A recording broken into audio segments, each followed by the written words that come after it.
Greetings, folks. We'll give just a minute for all the folks in the waiting room to make it, and then we'll get started. I hope everybody had a wonderful Valentine's Day, and here in just a moment, we'll begin. Hi, my name is John Wilson, and welcome to SOAR's webinar series. Given that we just had Valentine's Day, I thought an appropriate topic would be understanding your child's love language. As always, any webinar that we've done can be found on our website at soarnc.org/webinars. SOAR is a high adventure summer camp, residential boarding school, and gap year program serving youth specifically diagnosed with learning disabilities and ADHD. My name is John Wilson, aka Big John, and welcome to our webinar. If this is your first one, I hope that you thoroughly enjoy it. Let's get started. So many of you have seen this slide before, but I think it's always really important to understand who we are dealing with. And so, very often challenges associated with learning and attention issues mask as non-compliance, or sometimes they're overly compliant. They're impulsive. We often see poor organizational skills, low self-esteem, a high degree of sensitivity, certainly described me as a child, low frustration tolerance, and these issues result in issues of power and control. And I think it's very important to recognize who we are and who our kids are as we are examining just the best way to learn how to deal and understand these kids. All right, now the first thing I want to tell you is that this workshop relies heavily on this book. And it is The 5 Love Languages of Children. It's on the New York Times best-selling list, The Secret to Loving Children Effectively by Gary Chapman and Ross Campbell. So much of Gary Chapman's work on love languages has infiltrated who I am and how I work with kids. And so again, I'll hold this book up one more time. Brittany's going to put a link into the Amazon where you can buy it on Amazon. It is an absolutely wonderful read, and I thoroughly encourage, if you enjoy this webinar, to go and purchase this book. It's a great one to have. Okay, so what are the 5 love languages? There's physical touch, gifts, words of affirmation, acts of service, and quality time. Now, in this webinar today, we're going to look at each, and we're going to specifically focus on strategies that you can employ to help nurture that love. The last thing I want to say before I jump into this, fully is, very often how we receive love and how we give love are different. Now, in this book, there's a wonderful quick survey at the back that tells you how you receive love. And certainly you can then ask your kids those questions and figure out how they receive love. And knowing that you give love and you receive love in 2 different ways can be just really critical in understanding how we approach the people that we love and demonstrate that love to them. So what is your child's love language? All right, if it's physical touch, hugs, nurturing, pats on the back, wrestling, any kind of, physical touch is just critical to that child. If it is words of affirmation, then using words that convey affection and a sense that they matter is just absolutely critical. If their child's love language is quality time, then making sure that you are engaging with quality interactions that have a loving affection, that they're desperate for time with you. Gifts, meaningful, thoughtful, benefits that matter. All right, they can't just be, throwaway gifts. They have to have been thoughtful. And then the last one, acts of service, and certainly that is what you want there is a balance between serving your child and doing what is best for them. And certainly, I think sometimes our acts of service for our kids sometimes fall short in their eyes because it's not what they wanted, but it is what they needed. All right, so moving on. physical touch. All right. And so I break it out for you based on strategies that you can utilize with your children and with teens. Again, when kids are little, I think hugs are really important, and hugs are important through the life spectrum. I will tell you a quick story here when we get to teens, but kids love snuggles, stroking their back or their hair. Read a story while they sit in your lap.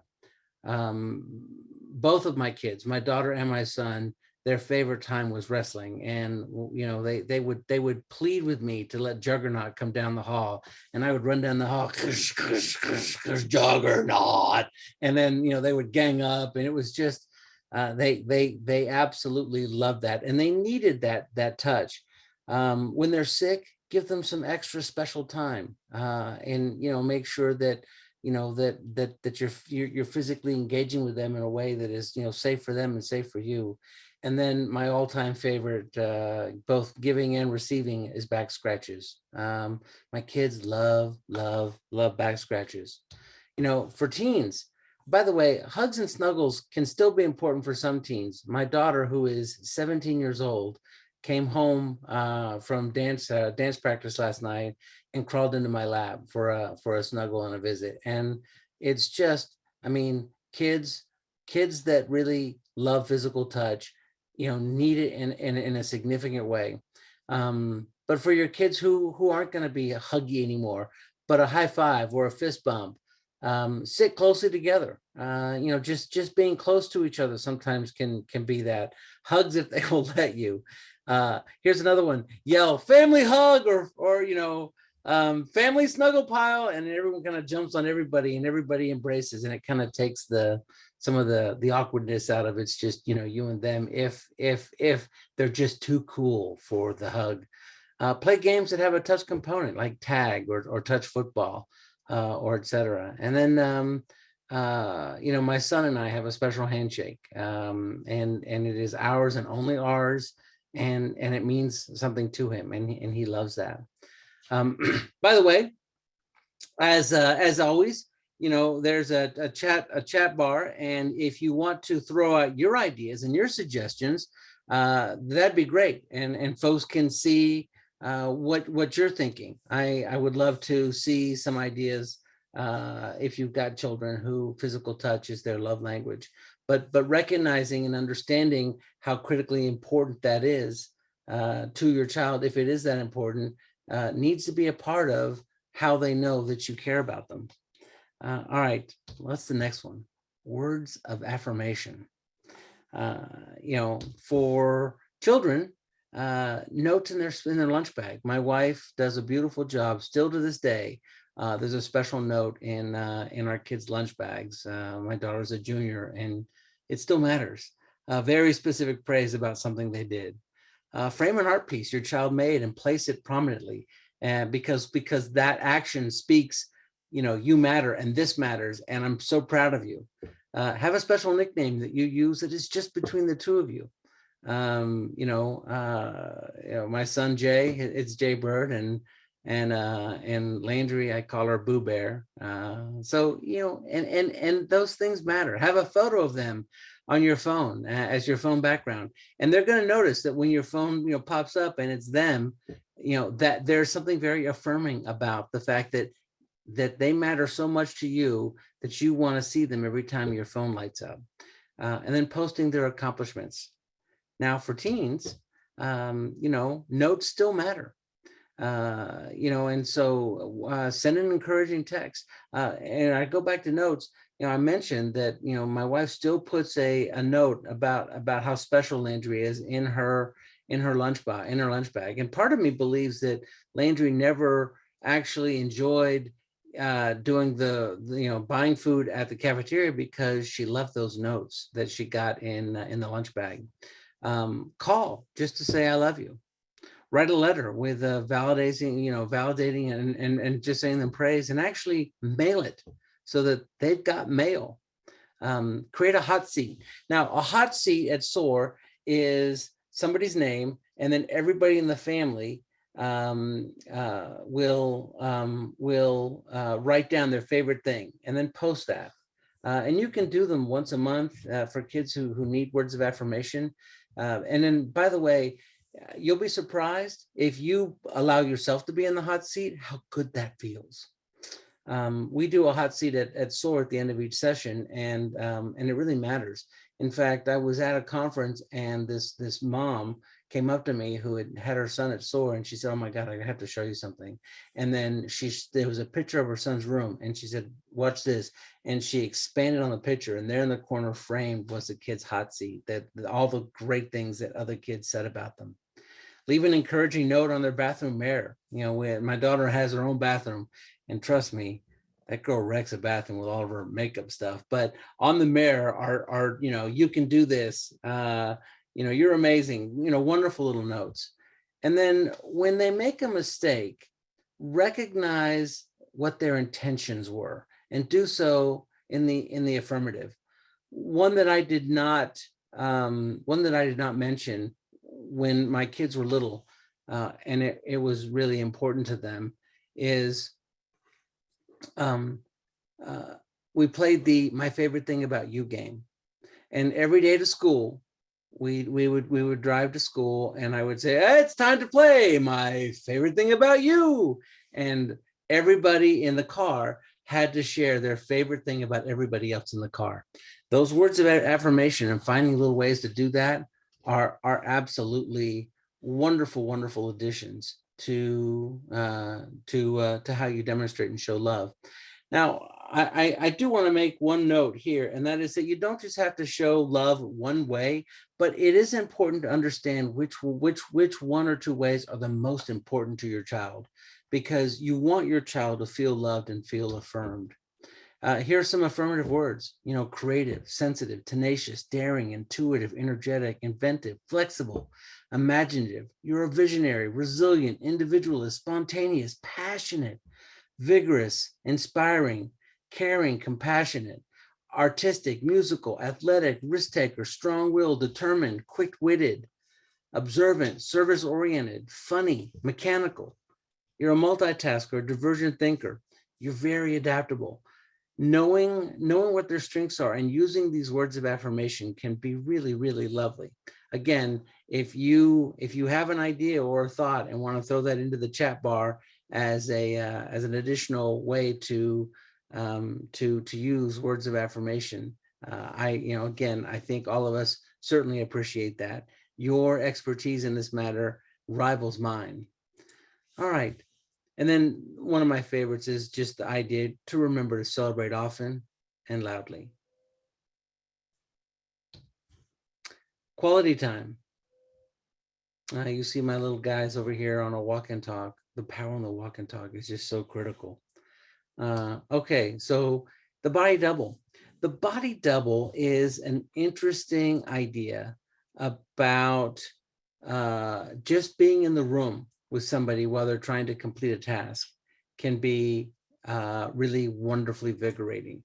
And date night, taking a child on a date. I've got wonderful date nights with both my son and my daughter growing up, and my wife did the same. And we made sure that they knew that they were special and that was their night. Watch their favorite show with them. Ask questions that require more than a yes or no answer.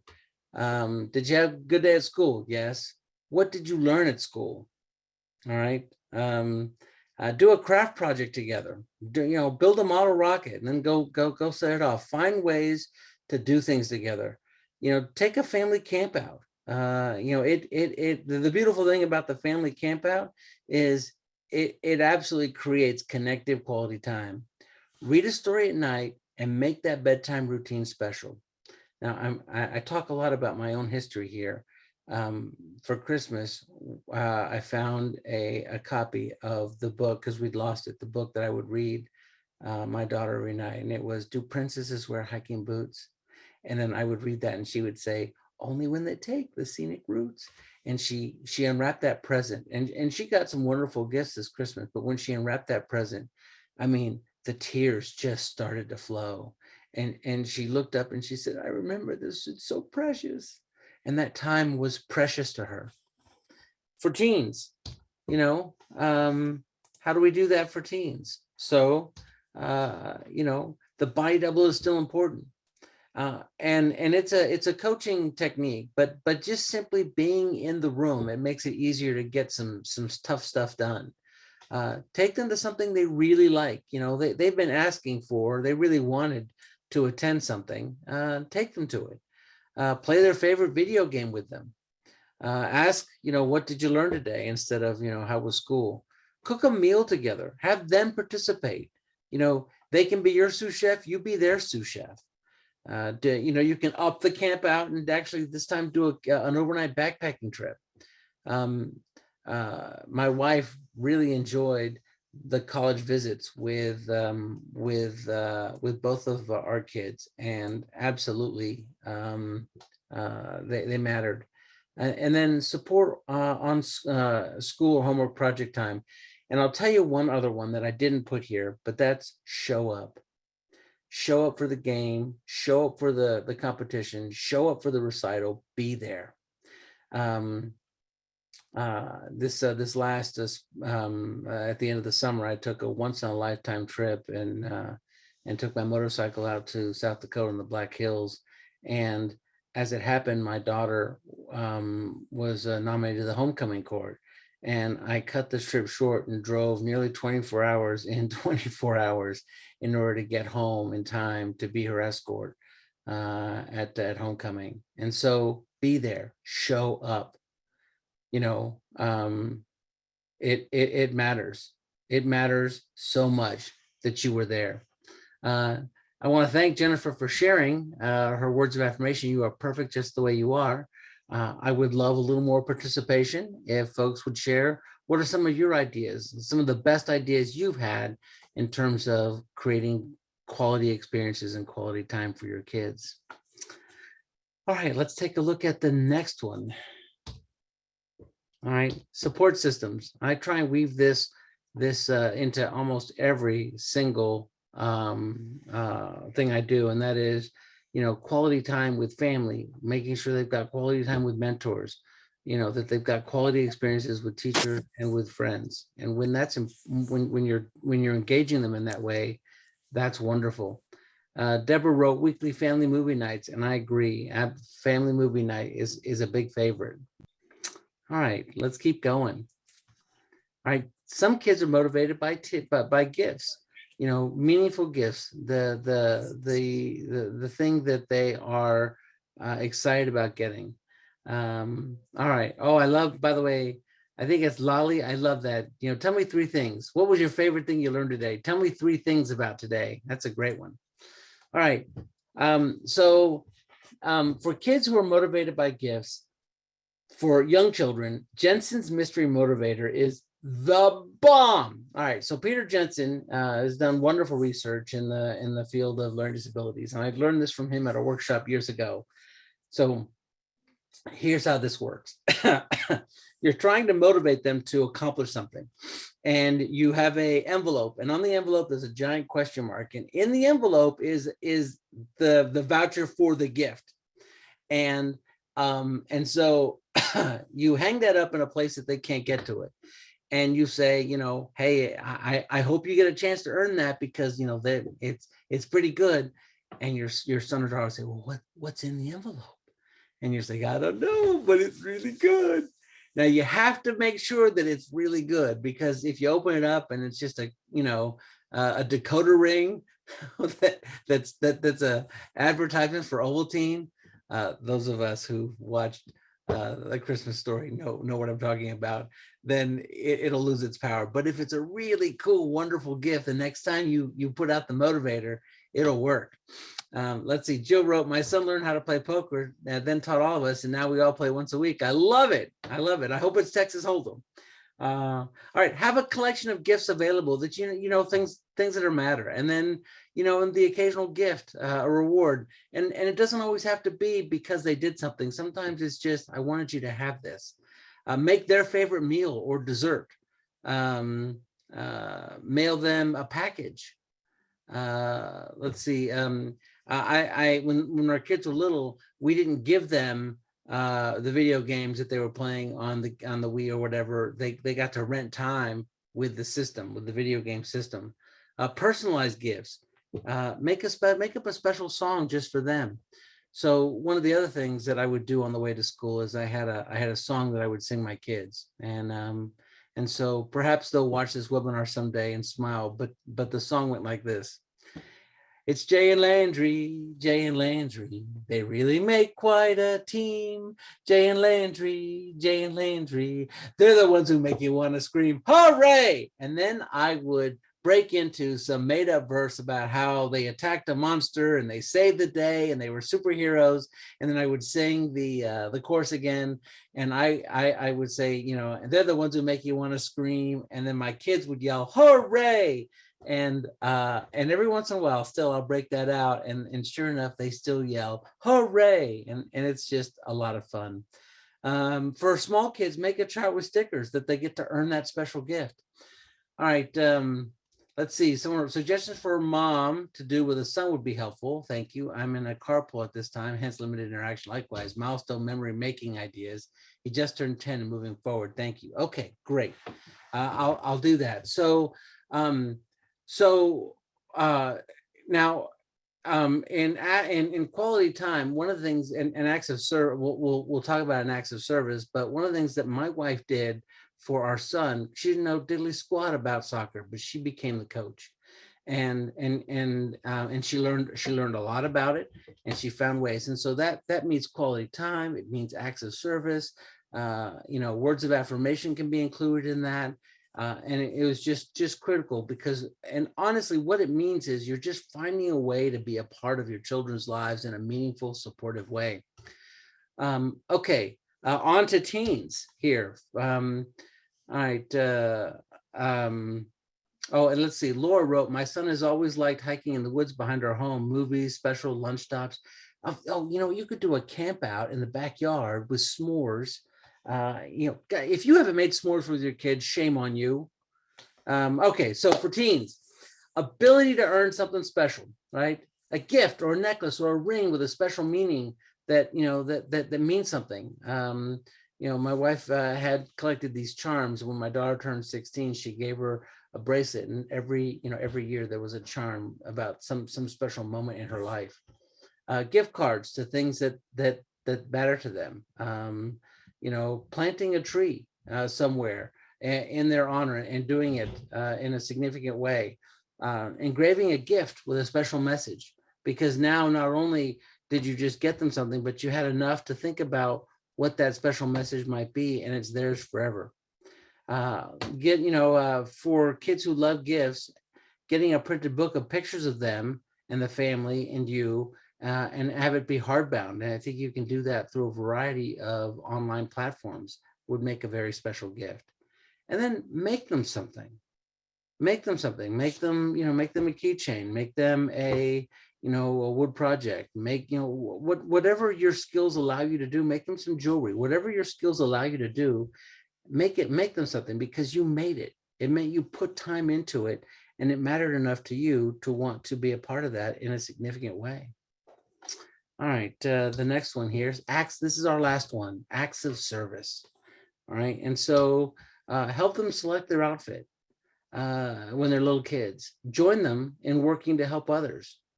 Wake up early, make a special breakfast. My mom did that for me when she was little, and it mattered so much to me. It still does. Help them finish a task. Have a list of their favorite things to do, and then invite them to do them. Fix that thing that's broken. My son remembers that no matter what broke, he'd come to me and say, Dad, the bike chain broke, could you fix it? And we'd go out there and I'd fix it, and he'd start running again. And he felt just really loved. Do a project together.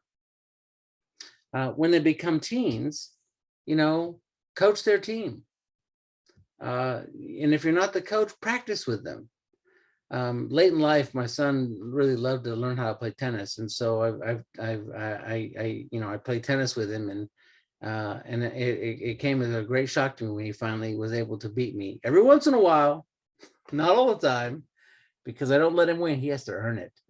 Encourage them to teach others something that they're good at. Allow them, if acts of service is critical to them, have them kind of participate in that. Connect your child with someone that can improve an area of interest. For instance, I've got a good friend who's a remarkable tennis player. And the next time my son's in town, I'm going to get the two of them connected, and they're going to work on Jay's serve. That act of service on my part to find somebody that can help him with something he's passionate about is very much a way that I'm going to show him how much he means to me and how much I love him. Don't just fix things for them, teach them how to fix it for themselves. I used to, when my son was 16, I changed the oil for him, and then the next time he did it with me. And then we'll do that a few times more, and then eventually he's going to do it himself solely under my supervision. Make flashcards to help them with a quiz. Help them finish a task that when they're behind schedule. So those are some ideas in terms of acts of service. Now, before I wrap up, I want to show you, and again, hopefully you can see this. It's the quiz here in the book, and it's on page 220, and essentially it says, which of these means more to you? Give me a hug, or you are terrific. I've got some special birthday present for you, or I'd like to help you with a project. And then they choose, I think there's 20 questions. And there are other love language surveys online that you can find that are free. I didn't post this one because I didn't want to infringe on copyright, but essentially this entire webinar is very much an invitation to you to go get this book. I'm only giving you some mild clip notes because it's just it changed my life, and I hope it certainly has a chance to change yours. Someone wrote, Laura wrote, I gave my son an engraved dog tag, and he wears it everywhere. Of course he does. Of course he does. And Jill, buying the book now. Thanks so much. It's never too late to learn to love out loud. You go, girl. All right, so I'm going to open up the floor. If you have any questions, you can unmute and ask the question, or you can type in that message, and I'll keep that form open for the next few minutes and see if anybody has a question before we close out our webinar. But before we do that, I do want to remind you that on March 8th, I'm going to do another webinar on nurturing grit. I've done one before, but it's developed and it's better. And so I'll be doing a webinar on how to nurture perseverance and foster grit. So that's March 8th at 2:00. I hope you tune in and enjoy. All right, the floor is open for anybody who may have a comment or a question. Hello, I've got something to say real quick, John. This is Laura.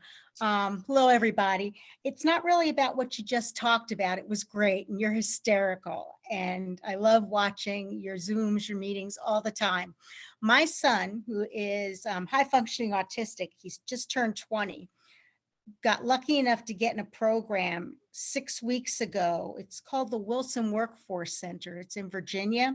And what it is, it's kind of like a very small college for kids with autism or ADHD, and it teaches them a trade. And when we got there 6 weeks ago, he cried more and he texted and called me every day and cried more in that first week than he's cried in the whole 20 years of his life.